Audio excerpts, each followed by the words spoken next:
हाँ दोस्तों, आज हम लोग फॉर्मेशन ऑफ नंबर के बारे में पढ़ेंगे। संख्याओं का वर्गीकरण। जैसे कि हम लोग अभाज्य अभाज्य पढ़ चुके हैं, लेकिन इस बार हम स्टार्टिंग से पढ़ेंगे फॉर्मेशन ऑफ नंबर। तो नंबर अगर संख्याओं के बारे में देखा जाए, संख्याओं के बारे में देखा जाए तो संख्याएं दो प्रकार की होंगी। एक होगा रियल नंबर, दूसरा होगा इमेजिनरी नंबर।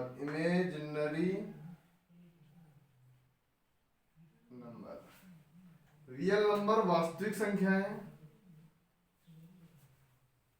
रियल नंबर मतलब क्या? वास्तविक संख्याएं। इमेजिनरी नंबर मतलब काल्पनिक संख्याएं। काल्पनिक संख्याएं। अब वास्तविक संख्याएं क्या होंगी? वास्तविक संख्याएं मतलब ऐसी संख्याएं जिन्हें संख्या रेखा पर लिखा जा सके। संख्या रेखा पर लिखा जा सके।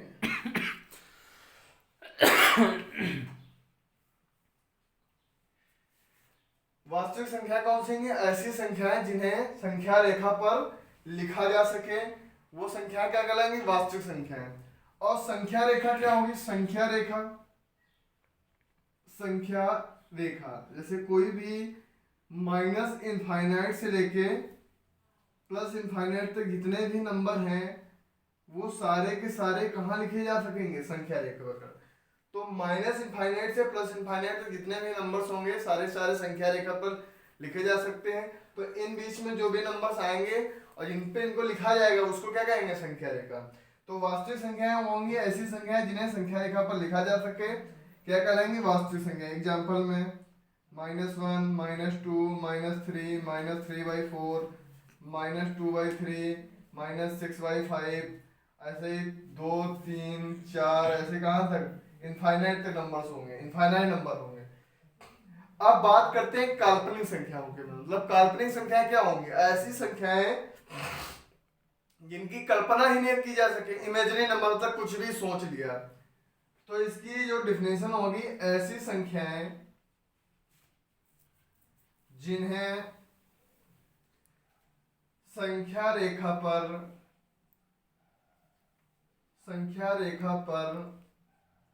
न लिखा जा सके। न लिखा जा सके मतलब काल्पनिक संख्याएं कौन सी होंगी? Imaginary number. ऐसी संख्याएं जिससे संख्या रेखा पर ना लिखा जा सके। जैसे √-3, √-5, √-11। तो यहाँ पे किसी भी संख्या को अगर अंडर रूट से बाहर निकालते हैं तो पॉजिटिव संख्या आती है, लेकिन यहाँ पे जब हम अंडर रूट से बाहर निकालेंगे तो पॉजिटिव नंबर्स नहीं आएगा, हमेशा निगेटिव टर्म्स आएगा। और इनका स्क्वायर, किसी भी संख्या का अगर हम स्क्वायर करते हैं तो हमेशा एक पॉजिटिव नंबर मिलता है, लेकिन काल्पनिक संख्याओं का हम स्क्वायर करेंगे तो सदैव एक ऋणात्मक संख्या मिलेगी। तो मतलब यहाँ पे जो i² होता है वो हमेशा -1 होता है। i² हमेशा क्या मिलेगा? -1। जैसे मान लो इस संख्या को लिखेंगे तो इसको क्या लिखेंगे? √3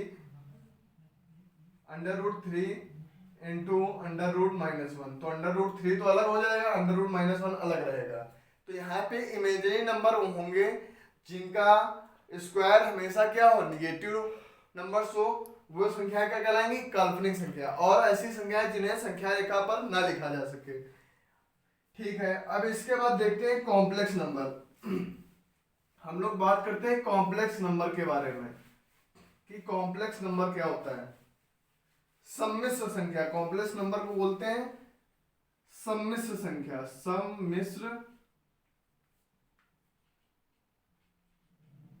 सम्मिश्र संख्या,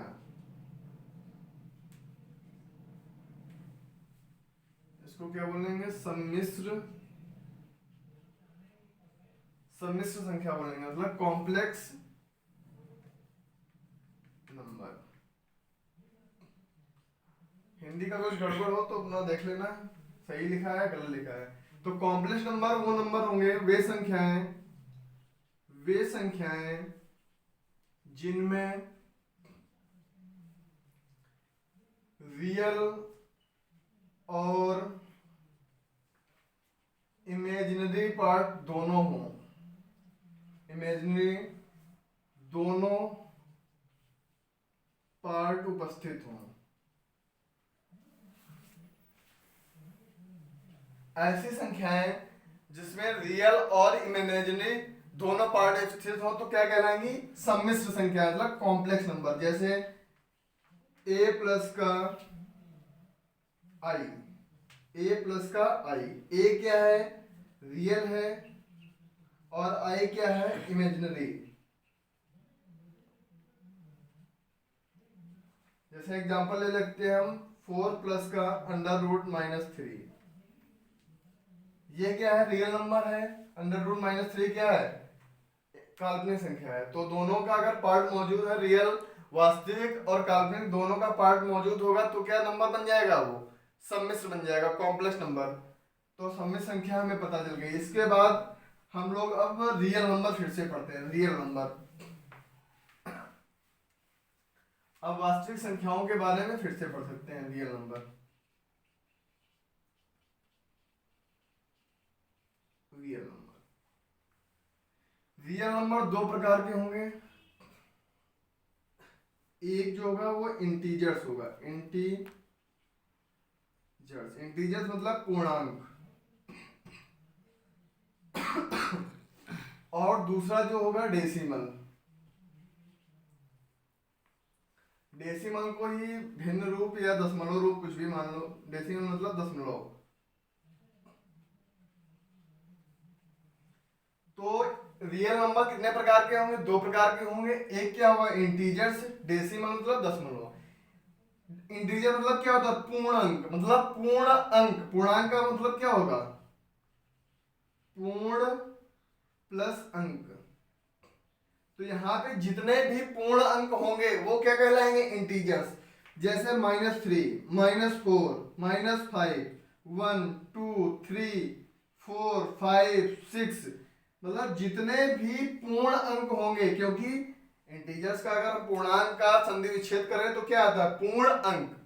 तो पूर्ण अंक होगा तो क्या होगा? इंटीजर्स होगा। एग्जांपल हो गया। डेसिमल में, डेसिमल में जैसे 0.4, 0.5, पॉइंट माइनस 0.6, पॉइंट माइनस का 4/5, 3/2, 6/7, ये सब किस में आ जाएंगे? डेसिमल में।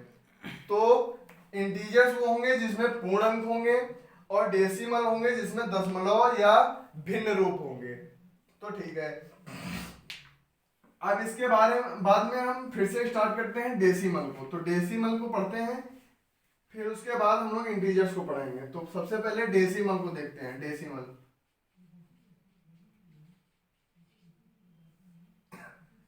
डेसिमल जो होगा वो दो प्रकार का होगा। डेसिमल कितने प्रकार का होगा? दो प्रकार का। एक होगा टर्मिनेटिंग, टर्मिनेटिंग डेसिमल। दूसरा होगा नॉन टर्मिनेटिंग,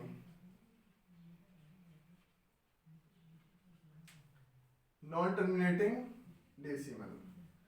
तो टर्मिनेटिंग मतलब शांत दशमलव, शांत दशमलव, और नॉन टर्मिनेटिंग मतलब अशांत दशमलव।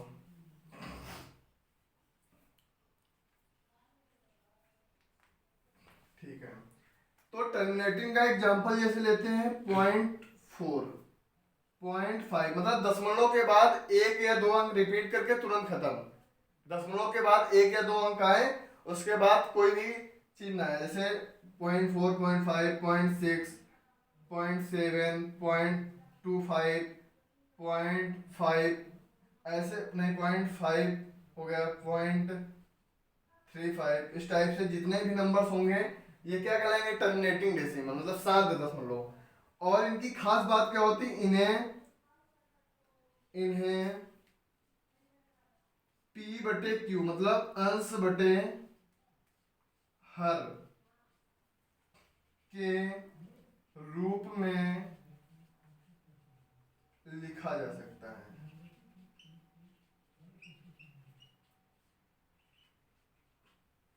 मतलब 7 दशमलव को हम अंश बटे हर में लिख सकते हैं। कैसे? 0.4 को क्या लिख लेंगे? 4/10 मतलब 2/5। ये कैसा लिखा है? अंश बटे हर में लिखा है। 0.5 मतलब कितना हो जाएगा? 5/10 मतलब 1/2। 0.6 क्या लिख लेंगे? 6/10 मतलब 3/5। तो टर्मिनेटिंग डेसिमल जितने भी होंगे उनको हम p/q के फॉर्म में लिख सकते हैं, अंश बटे हर के रूप में लिखा जा सकता है। तो टर्मिनेटिंग डेसिमल की बात खत्म हो गई। अब हम लोग देखते हैं non terminating decimal.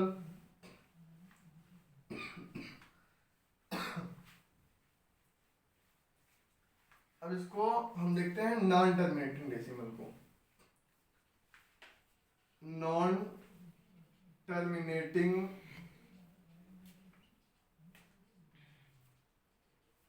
Decimal,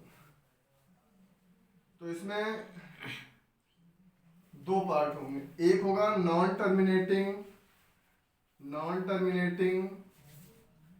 repeating decimal, अगला होगा non terminating non repeating decimal. इसका एग्जांपल जैसे 0.252525 ऐसे कहाँ तक? इनफाइनाइट तक चला जाए। तो इसको क्या लिख लेंगे? 0.25 पे बार। अगला ले लिया एग्जांपल 0.4444444444 कहाँ तक? इनफाइनाइट पे। तो इसको क्या लिख लेंगे? 0.4 पे बार। 0.6666666 कहाँ था? इनफाइनाइट तक। तो इसको लिख लेंगे 0.6 पे बार। और इनको अगर भिन्न रूप में बदला जाए तो क्या होगा? इसका मान हो जाएगा 25/99, इसका मान होगा 4/9, इसका हो जाएगा 6/9। तो मतलब यहाँ पे कितना हो जाएगा? 2/3। इसको हम लोग अलग से पढ़ेंगे, अलग से अभी एक बार देखेंगे कि कैसे इनको क्या चेंज करना है। इसका टॉपिक एक अलग है, लेकिन हम डायरेक्ट बस बता दिए कि नॉन टर्मिनेटिंग रिपीटिंग डेसिमल को कैसे कन्वर्ट करेंगे। तो इनको भिन्न रूप में लिखा जा सकता है। मतलब नॉन टर्मिनेटिंग रिपीटिंग डेसिमल को p/q मतलब अंश बटे हर के रूप में लिखा जा सकता है,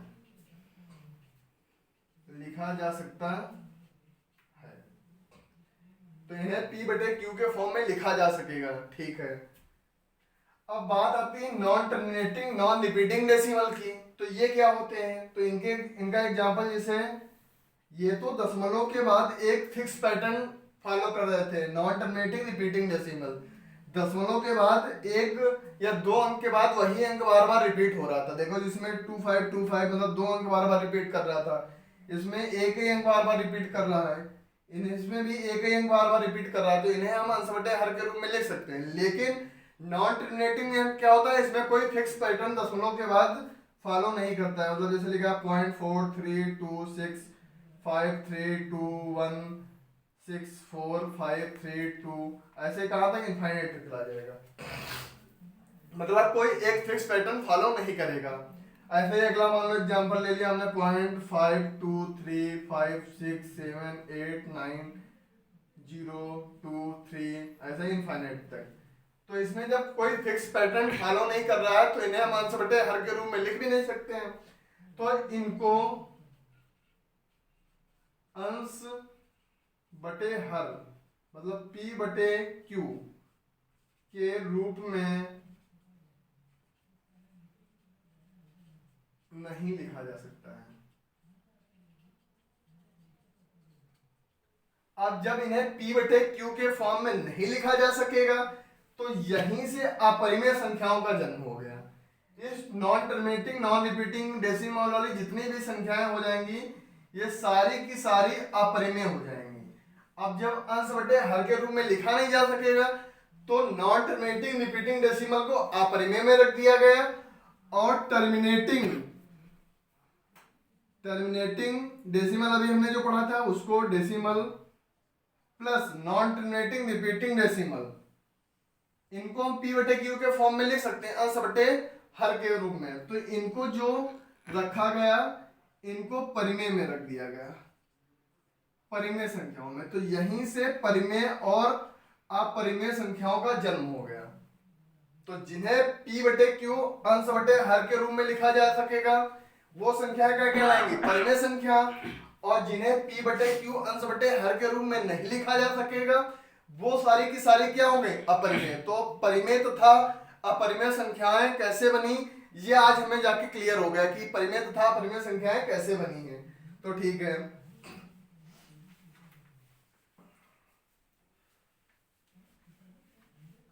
अब हम लोग पढ़ते हैं परिमेय संख्याओं के बारे में। इसके बारे में पढ़ते हैं परिमेय संख्याएं।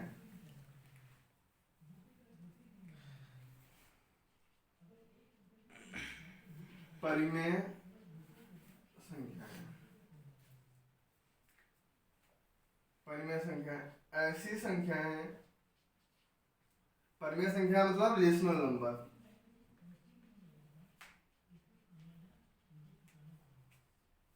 ऐसी संख्याएं जिन्हें अंश बटे हर या p बटे q के रूप में लिखा जा सके और q does not equal to 0। परिमेय संख्या क्या होंगे, ऐसी संख्याएं जिन्हें अंश बटे हर मतलब p बटे q के रूप में लिखा जा सके और q does not equal to 0। तो संख्या क्या कहलाएंगी, परिमेय संख्याएं। एग्जाम्पल 22 बटे 7, दो भी एक परिमेय संख्या है, इसको 2 बटे 1 लिख लेंगे तो ये क्या p बटे q के फॉर्म में है। तो ऐसा नहीं कि दो परिमेय संख्या नहीं, दो परिमेय संख्या है। अंश में कितना लिखा है, 2, हर में 1 लिखा है। तो जितने भी पॉजिटिव इंटीजर्स होते हैं वो भी परिमेय संख्या होंगी, जितने भी निगेटिव इंटीजर्स होंगी वो भी क्या होंगे, परिमेय संख्या, क्योंकि उन्हें p बटे q के फॉर्म में लिखा जा सकता है, क्योंकि उनके हर में हमेशा 1 छिपा रहता है। तो जितने भी इंटीजर्स हैं वो भी क्या है, परिमेय संख्या है। डेसिमल तो है ही, डेसिमल हमने देख ही लिया कौन कौन से हैं, परिमेय संख्या है। लेकिन जितने भी इंटीजर्स हैं वो भी क्या है, एक प्रकार से परिमेय संख्या है, क्योंकि उनके हर में 1 लिखा होता है जो हिडन रहता है हमेशा। ठीक है, 3 बटे 5 p बटे q के फॉर्म में है। और इसमें एक खास बात और होती है, p और q का HCF सदैव 1 होगा, मतलब अंश और हर का HCF क्या होगा, 1 होना चाहिए। ठीक है, 22 बटे 7, 2 बटे 1, 3 बटे 5, 4 बटे 7, 3 बटे 8, माइनस 2 बटे 5, माइनस 3 बटे 5, माइनस का 6, माइनस का 7, माइनस का 8। इसको जैसे लिखेंगे तो बटे में 1 लिख देते हैं। ठीक है, ET से मतलब ऐसी इनफाइनाइट संख्याएं होंगी जो क्या होंगी, परिमेय संख्या होंगी। तो परिमेय संख्याओं के बारे में हमें पता चल गया, ऐसी संख्याएं जो p बटे q के रूप में लिखा जा सके और q does not equal to 0 हो और p और q का HCF कितना होना चाहिए, 1 होना चाहिए। तो ऐसी संख्या क्या कहलाएंगी, परिमेय संख्याएं। और परिमेय संख्याएं होती कौन कौन सी, हमने ये भी बता दिया कि जितने भी इंटीजर्स और डेसिमल में रिपीटिंग, डेसिमल में कौन से, टर्मिनेटिंग और नॉन टर्मिनेटिंग या रिपीटिंग डेसिमल, जो भी होंगे सारे सारे क्या होंगे, परिमेय संख्याएं।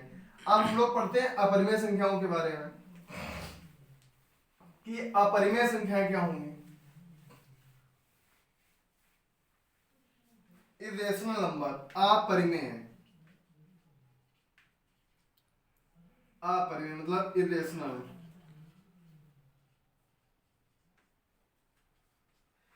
ऐसी संख्याएं जिन्हें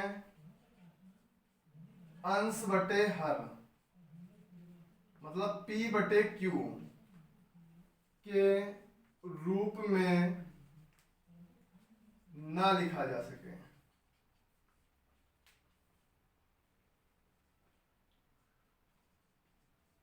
अपरिमेय संख्या कहलाएंगे।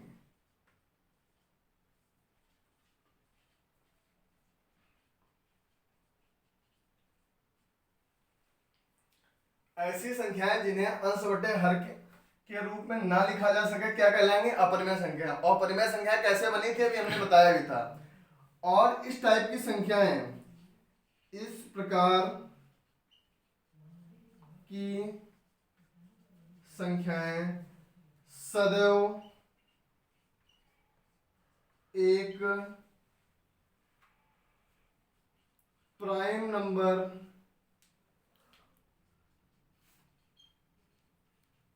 का अंडर रूट होंगी।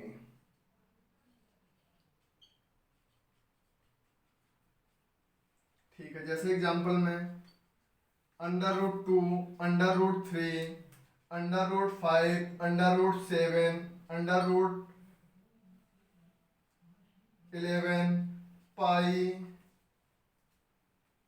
पाई और ऐसे ही बहुत चीजें होंगी। इनका मान क्या होगा? ये सारी सारी क्या होंगी? अपरिमेय होंगी। ये सारी सारी संख्याएं क्या कहलाएंगी? अपरिमेय। तो अपरिमेय संख्याएं की एक खास बात ये होती है कि जितने भी प्राइम नंबर हैं इनका स्क्वायर रूट क्या होगा? सदैव एक अपरिमेय संख्या होगी। पाई तो एक अपरिमेय संख्या है, लेकिन पाई का मान जो बताया जाता है 22/7। 22/7 क्या है? परिमेय है। और पाई क्या है? परिमेय संख्या। तो ये बात हमें ध्यान रखनी है। तो परिमेय तथा अपरिमेय हो गया। अब जैसे भिन्न है तो भिन्न को हम अलग से पढ़ेंगे, क्योंकि भिन्न का क्वेश्चन हर ना हर किसी ना किसी पेपर में एक पूछा जरूर जाता है और अच्छी लेवल का क्वेश्चन पूछा जाता है। तो भिन्न को हम लोग अलग से पढ़ेंगे कि बड़ी भिन्न निकालनी है, छोटी भिन्न निकालनी है, कैसे क्या होता है। भिन्न का सवाल दिया जाए कि कोई भिन्न किसी अंश से हर 4 गुना है, 5 गुना, इस टाइप से बोला जाता है। तो इसके बारे में हम लोग अलग से पढ़ेंगे भिन्न के बारे में। तो भिन्न के बारे में अलग से वीडियो बनाऊंगा, उसको आप लोग देखना। अब इसके बाद में हम लोग इंटीजर्स के बारे में पढ़ते हैं, पूर्णांक। तो पूर्णांक के बारे में हम लोग पढ़ते हैं पहले पूर्णांक। तो पूर्णांक दो प्रकार का होगा। एक होगा इवन नंबर, दूसरा होगा ऑड नंबर। पूर्णांक केवल दो ही प्रकार के होंगे, इवन या तो ऑड होगा। अभी हम पॉजिटिव इंटीजर्स और निगेटिव इंटीजर्स की बात नहीं कर रहे हैं। निगेटिव कुछ होते नहीं है, पॉजिटिव इंटीजर्स और नॉन पॉजिटिव इंटीजर्स की बात नहीं कर रहे हैं। अभी हम लोग क्या देख रहे हैं? इवन नंबर और ऑड नंबर। ठीक है, तो इवन नंबर होगा वो ऐसी संख्याएं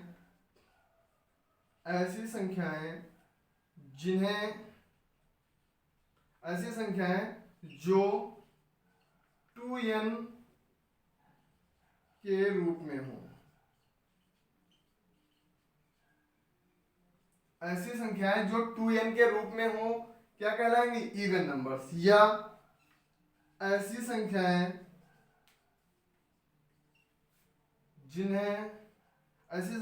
जो 2 से पूर्णतः विभक्त हो क्या कहलाएंगी? या तो ऐसी संख्याएं जो 2n के रूप में हो तो क्या कहलाएंगी? इवन नंबर मतलब सम संख्या। या तो ऐसी संख्याएं जो 2 से पूर्णतः विभक्त हो क्या कहलाएंगी? सम संख्या। तो यहाँ पे n की जगह पे हम क्या रख सकते हैं? n बराबर हम 0, 1, 2, 3, माइनस में भी रख सकते हैं, -1, -2, -3, 4 से इनफाइनाइट तक। या n बराबर -1, -2, -3 से कहाँ तक? इनफाइनाइट तक। तो n बराबर सबसे पहले हम 0 रखो, तो 2 इंटू 0 कितना मिल जाएगा? 0। फिर n बराबर हमने 1 रखा, तो 2 इंटू 1 कौन सी मिल गई? 2। फिर 2 रखा, 2 तो कितना मिल गया? अगला 4। तो 2 यहाँ पे n बराबर -1 भी रख दो तो -2, -2 रखो तो -4। तो ऋणात्मक संख्याएं भी क्या होंगी? सम संख्याएं। तो सम संख्याएं का एग्जांपल में लिख लिया हमने 0, 2, 4, 6, 8, 10, -2, -4, -6, -8 और कहाँ तक? इनफाइनाइट तक। तो ये सारी सारी संख्याएं क्या कहलाएंगी? सम संख्याएं। अगली बात एक और हमें ध्यान रखनी है कि सम संख्याएं सदैव 2 के गैप पर होंगी। सम संख्याएं सदैव 2 की गैपिंग पर होंगी।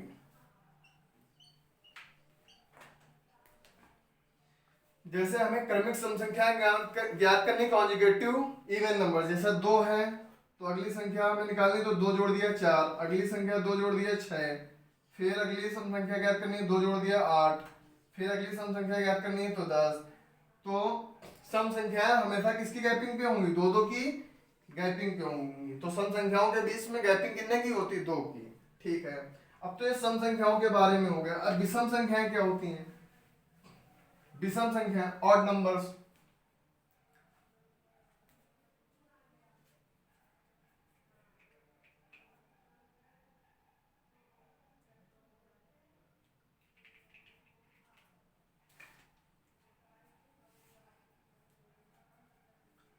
ऑड नंबर मतलब ऐसी संख्याएं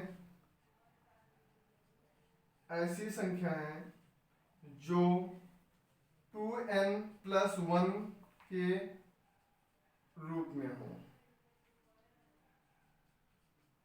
और n बराबर वही हम रख सकते हैं। n बराबर क्या रख सकते हैं?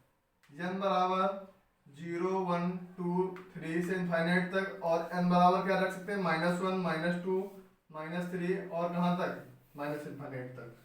तो ऐसी संख्याएं जो 2n के रूप में हो तो क्या कहलाएंगी? Odd number.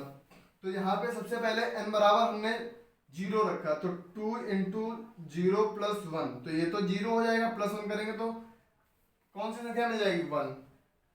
अगला रखा 2 रखा 1 रखा, तो 2 इंटू 1 + 1 कितना हो जाएगा? 3। फिर 2 रख दो, 2 इंटू 2 + 1 5। तो विषम संख्याएं भी कितने की गैपिंग पे होती हैं? 2 की गैपिंग पे। तो ये भी नोट पॉइंट याद रखना है कि विषम संख्याएं भी सदैव 2 के गैपिंग पर होंगी। ठीक है, और जैसे और विषम संख्या निकालनी है तो 2 इंटू -1 + 1, तो यहाँ कितना आ जाएगा? -1। फिर 2 इंटू -2 + 1, तो यहाँ पे कितना आ जाएगा? -3। तो ऋणात्मक संख्याएं भी क्या होंगी? विषम संख्याएं होंगी। -3 -1 -5, तो ये भी नंबर्स क्या हैं? विषम संख्याएं हैं। तो हमने अभी क्या निकाला था? जीरो कैसी संख्या थी? जीरो को भी हमने डिफाइन किया था। जीरो कैसी संख्या थी? सम संख्या थी। जीरो कैसी संख्या थी? सम संख्या। तो कुछ जैसे फार्मूले हैं उन्हें हमें याद रखना है कि सम इवन में यदि इवन ऐड करेंगे तो सदैव इवन आएगा, इवन नंबर से इवन नंबर घटाएंगे तो सदैव एक इवन नंबर प्राप्त होगा। इवन में यदि हम इवन का मल्टीप्लाई करेंगे तो सदैव एक इवन नंबर मिलेगा। ऑड नंबर से अगर ऑड घटाया जाए, ऑड नंबर से ऑड नंबर घटाया जाए तो क्या मिलेगा? इवन नंबर मिलेगा। ऑड में यदि ऑड जोड़ दिया जाए तो भी एक इवन नंबर मिलेगा। ऐसे ही इवन में यदि ऑड का मल्टीप्लाई कराया जाए तो क्या मिलेगा? इवन नंबर मिलेगा। इवन में यदि ऑड का मल्टीप्लाई कराया जाए तो क्या मिलेगा? इवन। इवन से यदि ऑड को घटाया जाए तो सदैव एक ऑड नंबर मिलेगा। फिर इवन में यदि ऑड को ऐड किया जाए तो सदैव एक ऑड नंबर मिलेगा। तो ये कुछ फॉर्मूले हैं जिन्हें हमें याद रखने हैं, और ये बहुत ही ज़्यादा यूजेबल भी होते हैं। अगर हमें डायरेक्टली पता है तो कुछ बड़े बड़े सवाल हैं उनको हम आसानी से कर सकते हैं। तो ये हमें याद रखने हैं।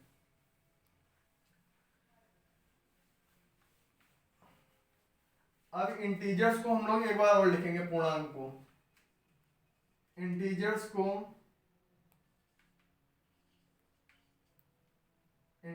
को एक बार और लिखेंगे हम। पूर्णांक 2 प्रकार के होंगे। एक होगा पॉजिटिव इंटीजर्स और दूसरा होगा नॉन निगेटिव नहीं, non positive integers. Positive integers क्या होंगे? एग्जांपल में +1 +2 +3 +4 +5 कहाँ तक, इनफाइनाइट तक। नॉन पॉजिटिव इंटीजर्स क्या होगा, 0 -1 -2 -3 -4 और कहाँ तक ऐसे माइनस का इनफाइनाइट तक, माइनस का इनफाइनाइट तक जितनी भी संख्या क्या होंगी नॉन पॉजिटिव। तो ये जो पॉजिटिव इंटीजर्स हैं, पॉजिटिव इंटीजर्स मतलब 1 2 3 4 5 6 और कहाँ तक, इनफाइनाइट तक। तो ये जो पॉजिटिव इंटीजर्स का सेट है इन्हीं को हम लोग प्राकृतिक संख्या कहते हैं, प्राकृतिक संख्याएं बोलते हैं। प्राकृतिक संख्या मतलब नेचुरल नंबर, नेचुरल नंबर्स। और इन्हीं अगर पॉजिटिव इंटीजर्स के साथ हम जीरो को ऐड कर लें, पॉजिटिव इंटीजर्स के साथ किसको ऐड कर लें हम, पॉजिटिव इंटीजर्स के साथ जीरो को ऐड कर लें, तो यही बन जाता है होल नंबर। होल नंबर क्या होगा, 0 1 2 3 4 कहाँ तक, इनफाइनाइट तक। तो होल नंबर की डिफिनेशन क्या होगी, होल नंबर क्या होगा, positive integers plus zero. Positive integers के साथ अगर जीरो को ऐड कर लें तो क्या हो जाएगा, होल नंबर। तो नेचुरल नंबर के बारे में आगे हमें पढ़ना था। तो नेचुरल नंबर दो प्रकार की होंगी, एक क्या होगी, प्राइम होगी, और दूसरी क्या होगी, कंपोजिट, जिसके बारे में मैं पढ़ा चुका हूँ और एक को अलग से डिफाइन किया था, तो उसके बारे में पढ़ा चुका हूँ। जो बचा था मैंने आज पढ़ा दिया है। अब इसके बाद में परफेक्ट नंबर के बारे में बचा है, तो किसी ना किसी दिन एक शॉर्ट वीडियो बना के परफेक्ट नंबर के बारे में बता दूंगा। तो जिन लोगों को क्लास ये अच्छी लगी है तो सब लोग लाइक करें, शेयर करें और सब्सक्राइब करें। Okay, thank you.